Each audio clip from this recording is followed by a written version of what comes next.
Assembly में नहीं जा सकता, बिहार के हैदराबाद से तो नहीं जा सकता। तो अगर जाना है तो हमें क्या है, यहाँ से हमारा नेता जिताकर हमें भेजना है। अब हम लोग देखते हैं कि बहुत सारा डिस्कशन आ रहा है कि ये वो सही नहीं है, ये सही नहीं है, आदिल नहीं आया, आदिल उधर है। भाई मजलिस जिस तरह से काम कर रही है, मजलिस के ऊपर बहुत सारे एफर्ट्स भी हैं, इतना ऑर्गेनाइज हम लोग नहीं थे। एक माहौल अचानक हम लोगों को मिला, हम लोग काम कर रहे हैं। तो इस माहौल के अंदर जब हम लोग काम कर रहे हैं तो कुछ खामियां कोताहियां हमारे से होगी। तो इस खामियां कोताहियों को नज़रअंदाज करते हुए हम लोग जो जिस पार्टी से मोहब्बत करते हैं, जिस लीडर से मोहब्बत करते हैं, हमें जो है कंधे से कंधा मिलाकर चलना होगा। और अल्लाह सुब्हानहू व तआला कुरान में कहता है कि फ़ैज़ा अज़म्ता फ़तवक्कल अल्लाह।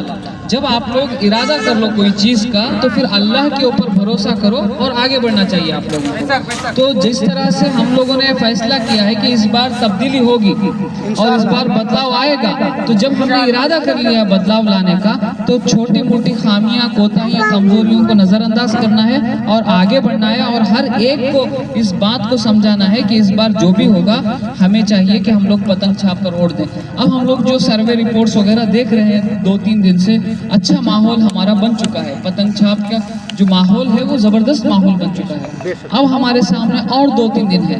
इस 2-3 दिन में हमें चाहिए कि हर घर तक, हर फर्द तक इस बात को बनाए रखें कि हमें जो है पतंग छाप पे ही वोट देना है। उसके अलावा हमारा वोट अगर कहीं पे भी जाएगा तो ये फ़ायदा डायरेक्ट क्या है, एनडीए को, संगीता देवी को जो है इसका फ़ायदा पहुंचेगा। तो हमारा वोट का बंटवारा नहीं होना चाहिए। हम लोग मुत्तहिद रहकर ये कोशिश करना है कि हमारा वोट का बंटवारा हुए बगैर सिर्फ और सिर्फ पतंग छाप को जो है हमारा वोट मिलना चाहिए। तो हम लोग देख रहे हैं कि अभी आपके सामने 25 साल आपने एक नेता को दे दिए। कुछ सवाल किए उनसे? 10 साल से देखे नहीं तो वो आया नहीं है। आया नहीं, सवाल करेंगे। हाँ, तो नहीं मिला। लेकिन ये है कि मजलिस इत्तेहादुल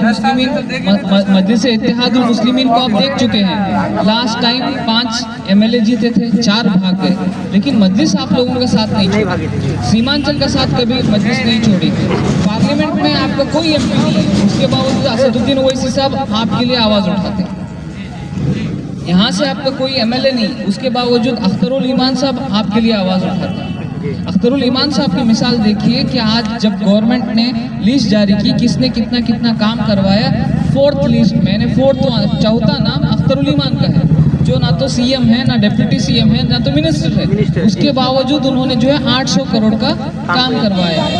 उसी तरह से जब हम आदिल भाई के एक्टिविटीज़ को देखते हैं, आदिल भाई की कुर्बानियाँ देखते हैं पार्टी में, सीमांचल को कोई नहीं पहचानता।